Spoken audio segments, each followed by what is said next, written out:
사람들은 상대와 대화를 나눌 때 커다란 돋보기를 가지고 본다고 합니다. 예, 대체로 어떤 돋보기들을 들고 있는가 살펴봤더니요. 실수에 초점을 맞춘 돋보기, 그다음에 부정적인 기대를 하는 돋보기, 과잉 기대 돋보기, 예, 과잉 보호 돋보기, 평가 돋보기를 아주 크게 가지고 있다고 합니다. 그래서 내가 어떤 돋보기를 들고 있느냐에 따라서 예, 나의 말이 달라지게 된다는 것이죠. 그래서 이러한 돋보기들은 어떠한 영향을 줄 수 있는지 살펴보도록 하겠습니다.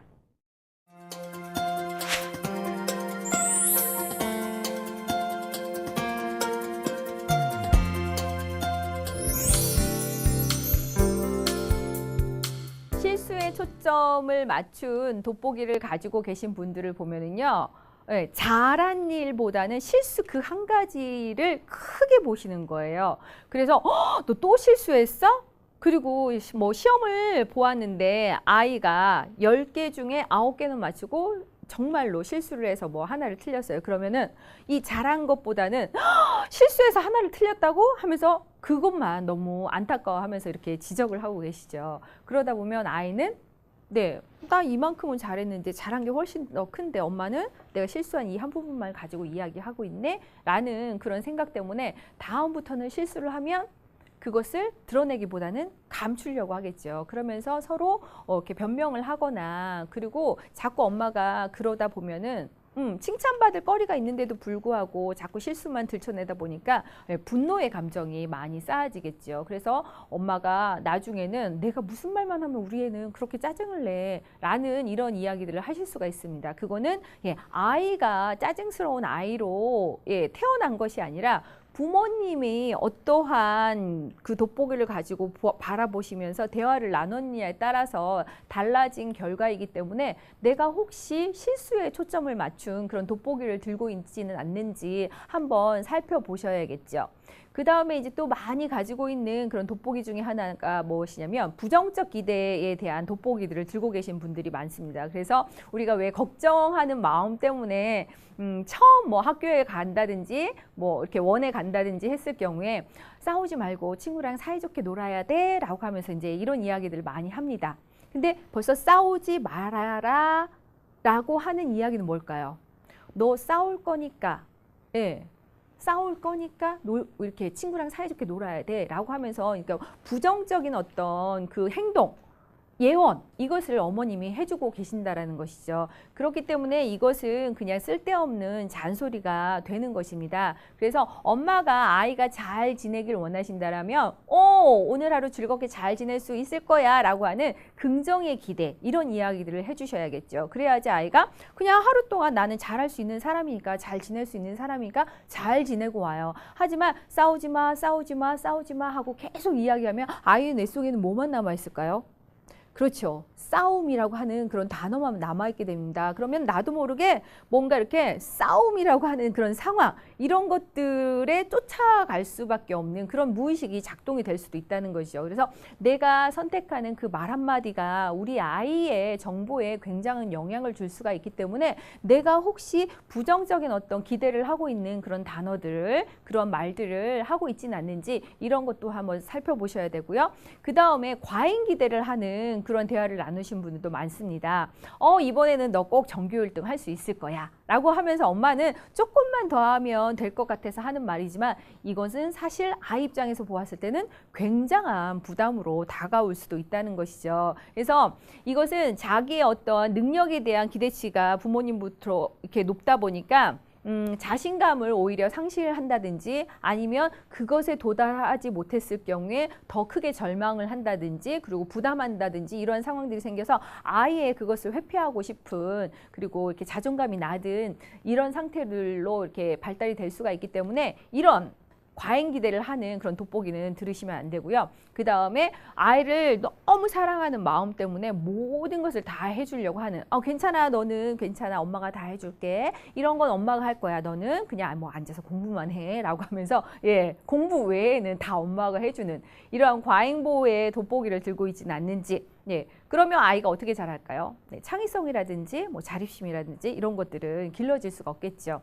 그리고 나중에 가서는 이런 것도 혼자서 못하냐? 라고 하면서 엄마가 오히려 아이를 또 비난하게 되는 그런 상황들이 생길 수가 있기 때문에 내가 과잉보호는 하고 있지 않는지 이런 나의 모습을 또 한번 살펴보셔야 되고요. 그 다음에 바쁘니까 이따가 해줄게. 야, 뭐 다 그런 거지 뭐 니네 나이 땐 다 그래 라고 하면서 아이가 어떤 문제 상황을 이렇게 이야기했을 때 바로바로 그것을 관심을 갖고 기울여 주는 것이 아니라 그냥 내 상황에 따라서 회피를 한다든지 그냥 이렇게 아이 스스로 뭐 하라고 그냥 방치를 한다든지 이러한 생각이 생기면은 아이가 스스로 문제를 오히려 해결하거나 이런 것들이 높아지는 것이 아니라 관심받지 못했기 때문에 오히려 더 문제를 해결하는 능력이 떨어질 수가 있습니다. 그리고 부모님이 나에게 관심이 없다라고 생각하는 아이들 같은 경우에는요. 일부러 부모님의 관심을 끌기 위해서 더 문제 행동을 뭐 친구를 때린다든지 일부러 막 큰 소리를 낸다든지 행동을 과격하게 한다든지 이러한 형상들이 생겨날 수가 있기 때문에 관심을 가져주셔야 되고요.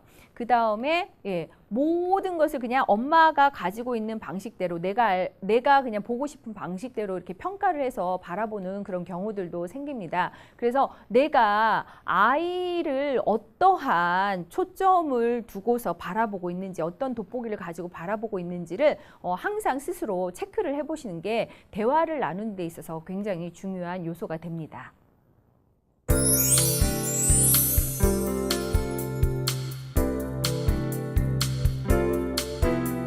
우리 자녀들과 그래서 나누어 주셔야 할 대화는요, 관찰 대화입니다. 이 관찰 대화라고 하는 것은요, 내가 가지고 있는 이미 기존의 정보대로 보고 싶은 대로 보고 듣고 싶은 대로 듣는 것이 아니라 보이는 대로 들리는 대로 이렇게 듣는 그런 연습을 하시는 것이죠.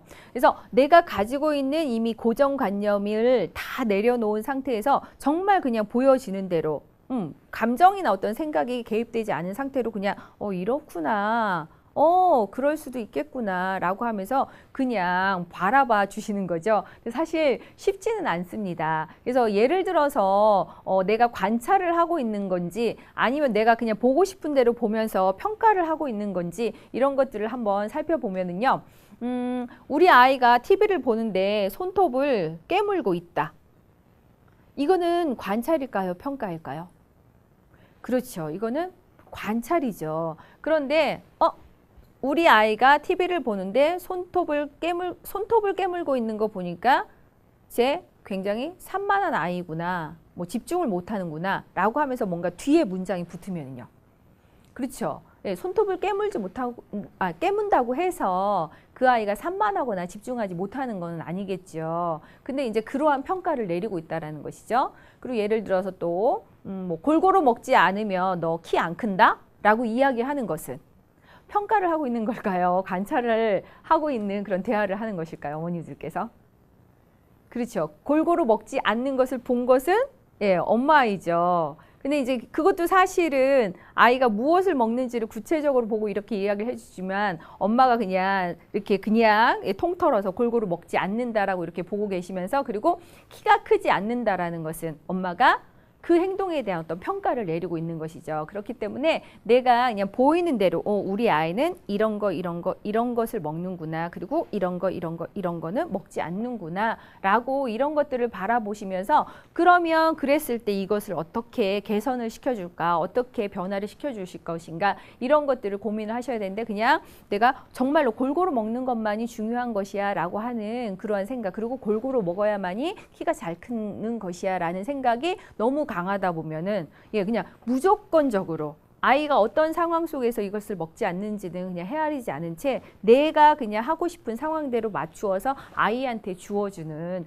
그러한 일들이 생겨날 수가 있습니다. 그래서 내가 보고 싶은 대로 보고 있는지 보이는 대로 보고 있는지 이런 것들을 살펴보시는 것이 이제 관찰 대화의 첫 번째입니다.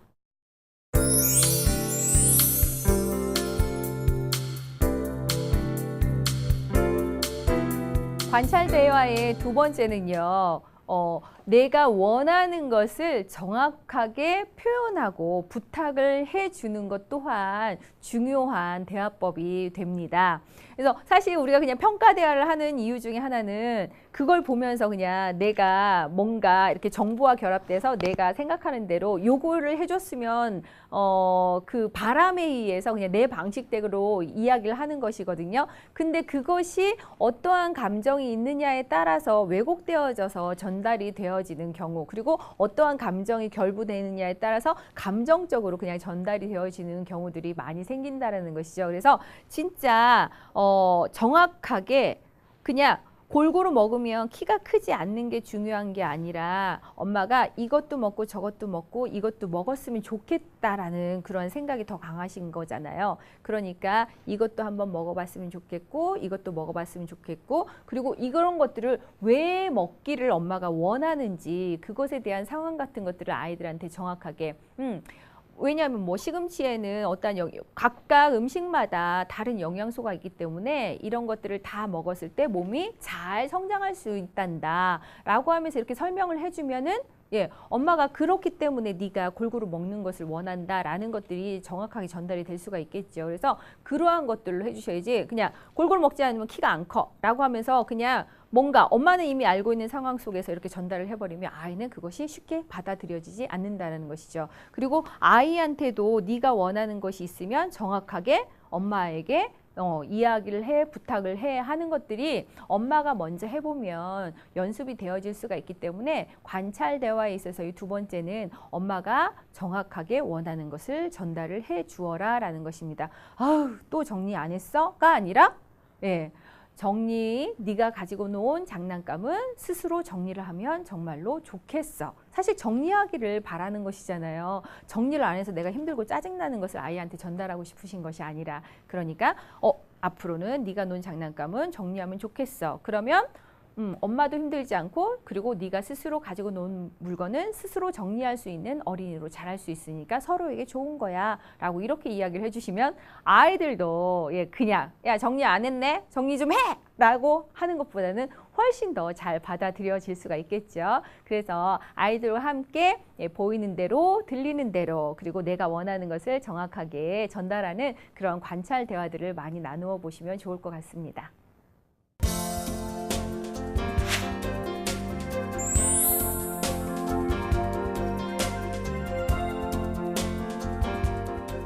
자녀와 함께 가족과 함께 행복을 나눌 수 있는 대화로 칭찬 대화, 관찰 대화에 대해서 말씀을 드렸습니다. 사실 우리가 그냥 이론적으로 들으면 할 수 있을 것 같아 라고 하지만 막상 해보려고 하면 잘 되지 않는 경우가 많죠. 그래서 이러한 칭찬 대화, 관찰 대화를 잘 하기 위해서는요, 내 스스로 이렇게 객관성을 유지할 수 있어야 됩니다. 그런데 그것을 유지할 수 있는 효과적인 방법 중에 하나가 평상시에 그냥 이렇게 심호흡을 해주는 거. 그런데 이렇게 심호흡을 하면서 그냥 호흡만 하시는 것이 아니라 내 숨의 깊이가 코로만 들어오는지 가슴으로 들어오는지 배에까지 들어오는지 이런 것들을 느끼면서 내 안에 집중하는 연습이 되신다라면 객관적으로 바라볼 수 있는 그런 능력들을 함양시킬 수가 있거든요. 그래서 평상시에